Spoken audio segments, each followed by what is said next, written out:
আমরা আসছি তোমার এটা পেটলা আদাবাড়ি সুন্দরীর মোড়। আমার এক হাসপাতাল মোড় না, যাই হোক আমাদের এক চাচা দেখেন এই যে টাটা কোম্পানির ধান ইউজ করছে উনি, এই ধানটার মধ্যে আমাদের মুদির কিছু মাল ইউজ করছে, ওনার মুখ থেকে শোনেন। আচ্ছা চাচা, এটার মধ্যে কি কি মাল ইউজ করছেন চাচা?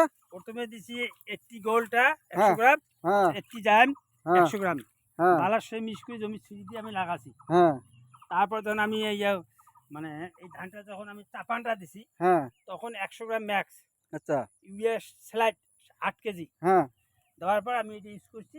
হ্যাঁ আমার ধানের গুণমানটা আলাদা।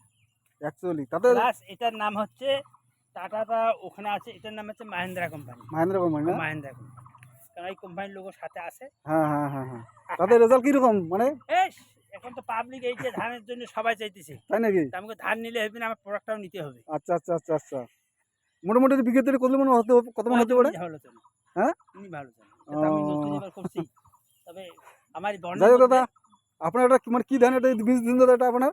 এটা মহেন্দ্রা কোম্পানির একটা বীজ ছিল। আচ্ছা আচ্ছা আচ্ছা, বীজটার নাম ছিল 1677। 1677 না? তো চাচা যেরকম ফলাইছে তাতে মোটামুটি বিঘাতে 28-30 মন আশা করা যায়।